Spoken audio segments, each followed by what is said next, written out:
អូខេសួស្តីអ្នកទាំងអស់គ្នាខ្ញុំចៅឆាយថ្ងៃនេះខ្ញុំមានវីដេអូថ្មីមួយតាក់ទងជាមួយនឹងការដាក់អាហារូបករណ៍ចង់មកចែករំលែកទៅកាន់អ្នកទាំងអស់គ្នាអញ្ចឹងមុននឹងឈានចូលទៅកាន់ប្រធានបទរបស់យើងខ្ញុំចង់ឲ្យអ្នកទាំងអស់គ្នាជួយចុច like ជាមុនសិនហើយកុំភ្លេចចុច subscribe ហើយនិងបើកសញ្ញាកណ្ដឹងផងដើម្បីទទួលបាននូវវីដេអូថ្មីៗហើយនៅប្រធានបទថ្មីៗព្រមទាំងចម្ងាត់ដឹងថ្មីៗដែលតាក់ទងជាមួយនឹងការសិក្សារៀនសូត្រនិងវីដេអូផ្សេងៗទៀតដែលខ្ញុំនឹងក្រុងធ្វើសង្ឃឹមថាអ្នកនរគ្នានឹងចូលចិត្តអូខេតោះឥឡូវយើងចូលទៅកាន់វីដេអូរបស់យើងទាំងអស់គ្នាអូខេអញ្ចឹងការដាក់អាហារូបករណ៍គឺវាមិនសំដៅទៅលើតែ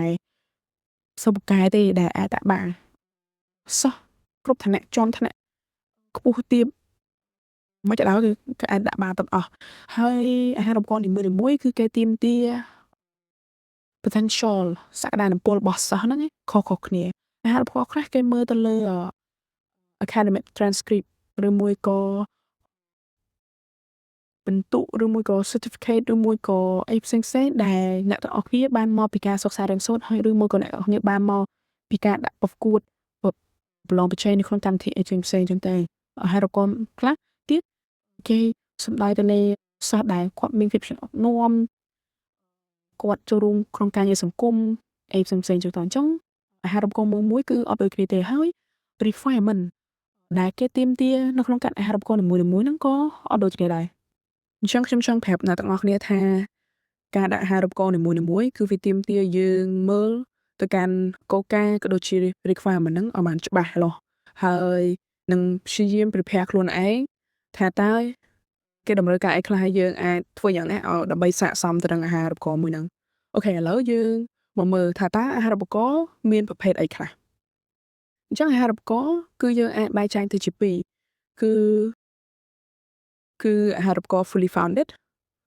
ដែលគេហៅថាអាហារូបករណ៍ពេញ 100% ហ្នឹងហើយនិងអាហារូបករណ៍ partially founded គឺជាអាហារូបករណ៍ដែលគេចែកឲ្យដោយផ្នែក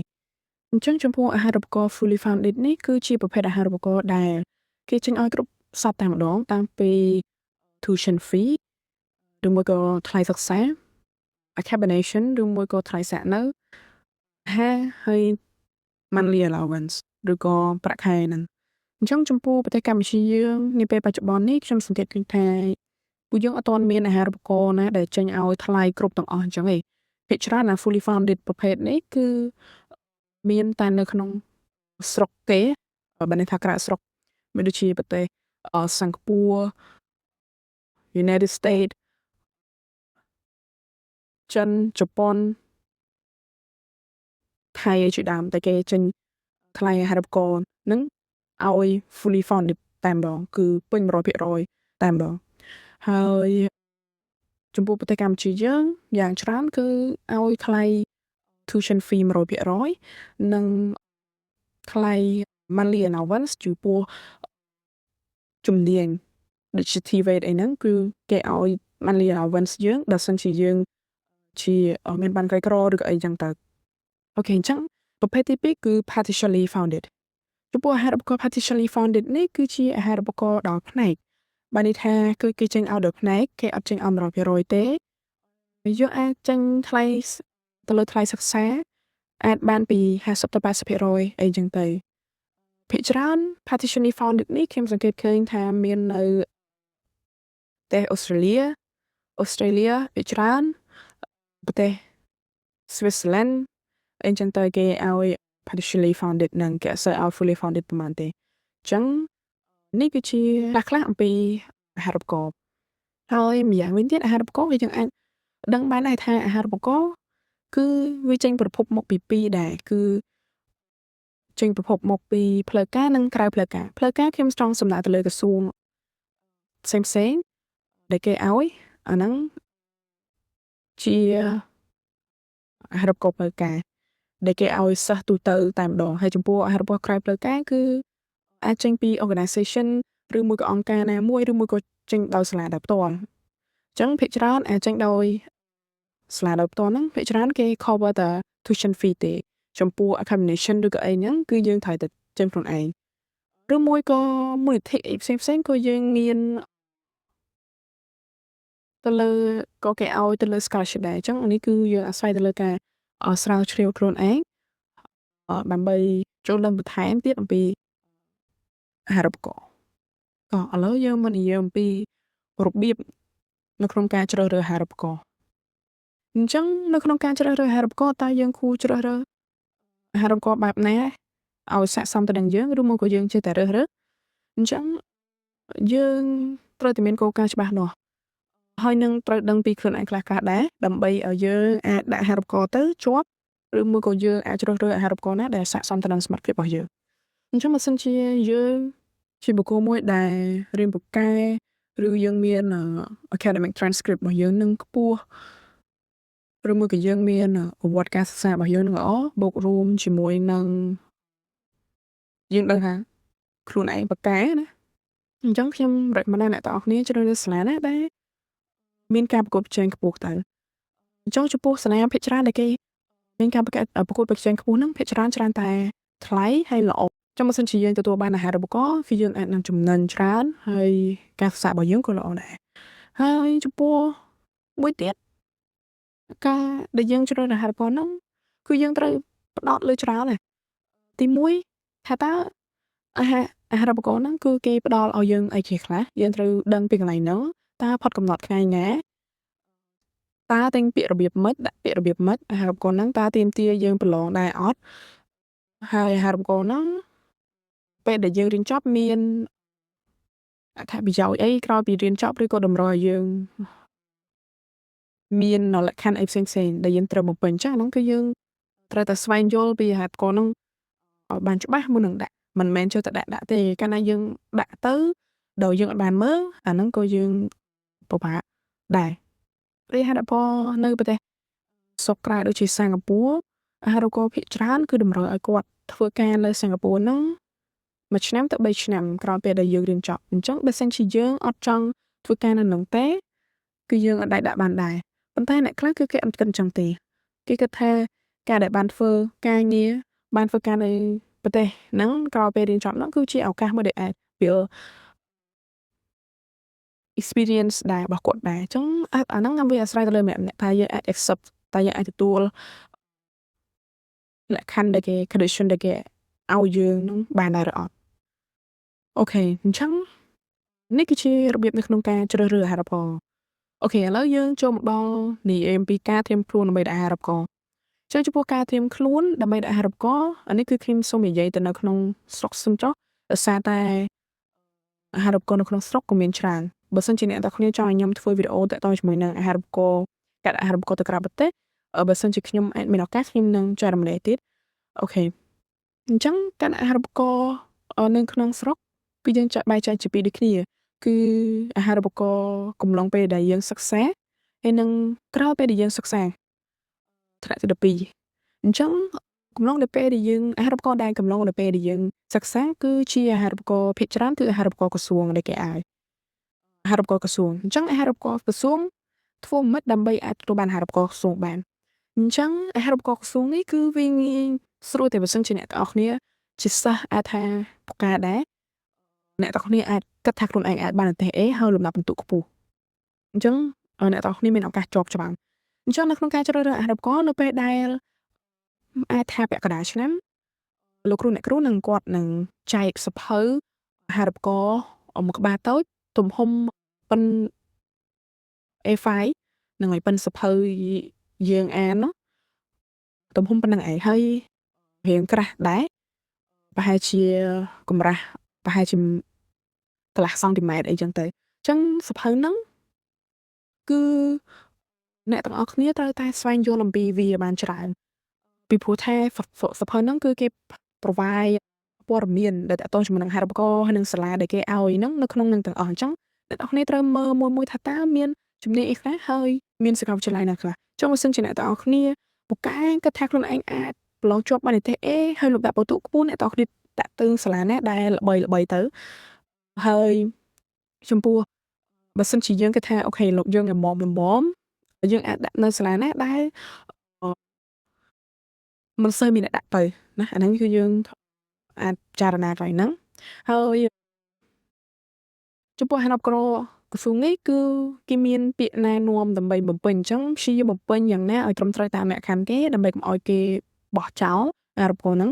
Chẳng bây giờ đã hạ rập con nâng tớ cứ như sắp xe hạ rập con bàn trầm rất vì chui của vị trí phát này mới đầy chui giờ của tụi mình hạ rập conโอเคchẳng anh ấy cứ chỉ hạ rập con không cùng nòng pe sắc xà hơi có miên hạ rập con xem tí đài đài khang ở slide sắc con trên lạiខ្លះគេបានចុះមកសាលាយើងដើម្បីផ្ដល់អាហារូបករណ៍អញ្ចឹងអាហារូបករណ៍ហ្នឹងអ្នកទាំងអស់គ្នាពិចារណាមើលទៅបើសិនជាយើងមានសាលាក្នុងខុសអេសម័យរបស់យើងក៏យើងទៅតែបើយើងអត់ទៅក៏យើងមិនបាច់ដាក់តាមហ្នឹងក៏បានដែរអូខេអញ្ចឹងឥឡូវយើងមកនិយាយពីអាហារូបករណ៍ក្រោយការបញ្ចប់ការសិក្សាថ្នាក់ទី12អញ្ចឹងអាហារូបករណ៍ក្រោយថ្នាក់វិទ្យាល័យគឺវាមានច្រើនគឺវាមានអាហារូបករណ៍ដែលផ្ដល់ឲ្យសាលាផ្ដល់ដោយសាលាគេមានអាហារូបករណ៍ដែលផ្ដល់ដោយក្រសួងផ្សេងទៀតមានដូចជាក្រសួងប្រៃសណីយ៍ទូកនិគមក្រសួងអីផ្សេងទៀតមានដូចជាខាងក្រមអមតខាងក្រមសយកអីចឹងតែអញ្ចឹងវាសុទ្ធតែសង្ឃថាជាអាហារូបករណ៍ល្អដែលអ្នកអាចត្រៀមខ្លួនដើម្បីដាក់បានអញ្ចឹងអាហារូបករណ៍ទាំង3ប្រភេទដែលខ្ញុំនិយាយមិញហ្នឹងនិងអាហារូបករណ៍ផ្សេងទៀតអ្នកទាំងគ្នាត្រូវតែមើលពីលក្ខខណ្ឌវាដែរថាតើវាទាមទារមានការប្រឡងឬមួយក៏អត់បើសិនជាអត់ទេអ្នកទាំងគ្នាអាចដាក់បានទៅអញ្ចឹងអាហារូបករណ៍ខ្ញុំសូមនិយាយពីអាហារូបករណ៍3ធំចុះដែលគេឲ្យច្រើនដល់សិស្សសាសិស្សអញ្ចឹងគឺមានអាហារូបករណ៍ដែលផ្ដល់ដោយសម្ដេចបតីហ៊ុនម៉ាណែតនិងលោកជំទាវបច្ចាមនីដែលគេហៅថាអមតហ្នឹងអាហារូបករណ៍ទី2គឺអាហារូបករណ៍តេជោ Digital ឬក៏ទេពកោសល្យតេជោ Digital ដែលផ្ដល់ដោយ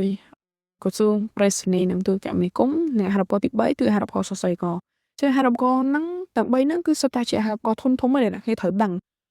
មុនក្រោយពេលដែលអ្នកទាំងអស់គ្នាចប់ពីក្រមវិទ្យាល័យពូគួរអីគេផ្ដល់ឲ្យយើងច្រើនអញ្ចឹងគឺយើងមានឱកាស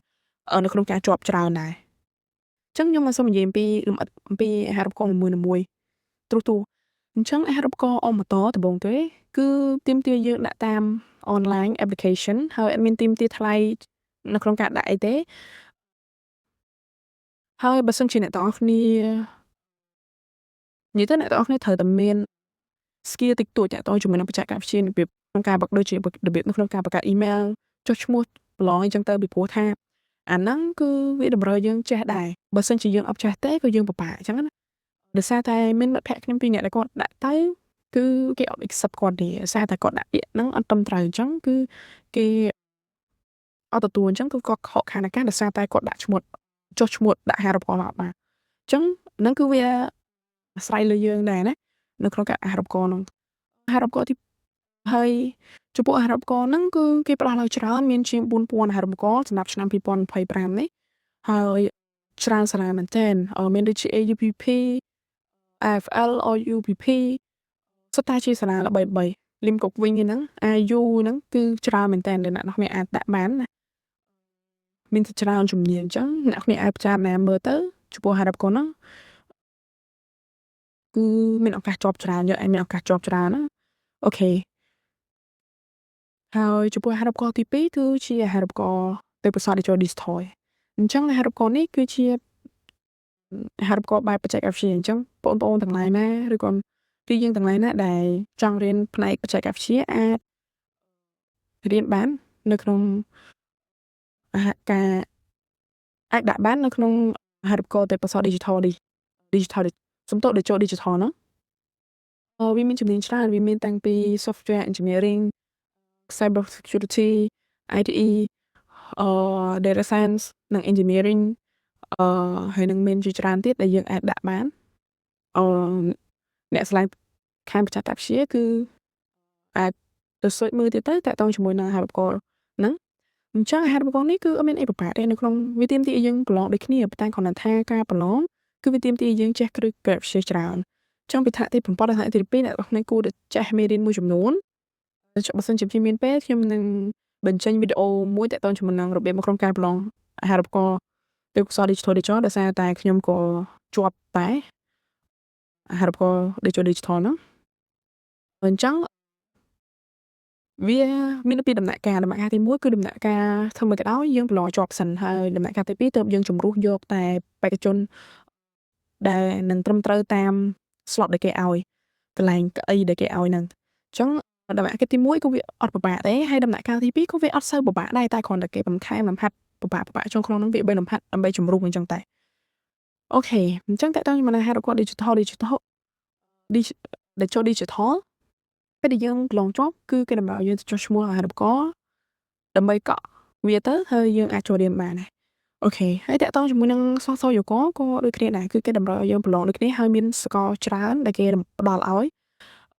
អ្នកទាំងអស់គ្នាក៏អាចដាក់បានដែរអូខេអញ្ចឹង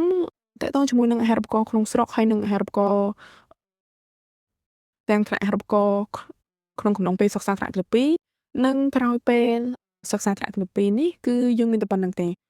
ហើយមួយវិញទៀតរឿងដែលអ្នកទាំងគ្នាគួរត្រៀមគឺអ្នកទាំងគ្នាត្រូវតែត្រៀមភាសាអង់គ្លេសអ្នកទាំងគ្នាឲ្យបានច្រើនពីព្រោះថាទោះបីជាអ្នកទាំងគ្នាអត់ចង់ដាក់អាហារូបករណ៍ក៏ដោយប៉ុន្តែភាសាអង់គ្លេសគឺសំខាន់មែនទែនបើសិនជាយើងអាចរៀនឲ្យចេះឲ្យច្រើនអ្នកទាំងគ្នាអាចរៀនទៅពីព្រោះថានៅពេលដែលអ្នកគ្នាចូលសាកលវិទ្យាល័យស្អីក៏យើងរៀនជាភាសាអង់គ្លេសដែរហើយបើសិនជាអាចតើយើងអាចរៀនភាសាបារាំងមួយទៀតពីព្រោះថាសាកលវិទ្យាល័យមួយចំនួនឯកសារក៏ដូចជា tuition អីហ្នឹងគឺគេបង្រៀនជាភាសាបារាំងអញ្ចឹងក៏វាពិបាកនៅក្នុងការរៀនដែរអញ្ចឹងយើងអាចរៀនភាសាបារាំងភាសាអង់គ្លេសថែមទៀតទៅហើយ additional យើងភាសាចិនទៅដើម្បីអាចរកការងារបានថ្លៃអញ្ចឹងណាហ្នឹងហើយអញ្ចឹងអូខេប៉ុណ្ណឹងហើយមានតកតងជាមួយនឹងការដាក់អាហារូបករណ៍ចាំបើសិនជាមានចម្ងល់ចង់សួរតកតងជាមួយនឹងការដាក់អាហារូបករណ៍នៅក្នុងប្រទេសអ្នកនរគ្នាអាច comment សួរខាងក្រោមបានខ្ញុំនឹងព្យាយាមឆ្លើយតបគ្រប់សំណួរដែលអ្នកនរគ្នាអាចសួរមកខ្ញុំអូខេអញ្ចឹងខ្ញុំមានតែប៉ុណ្្នឹងទេជួបគ្នានៅវីដេអូក្រោយបាយ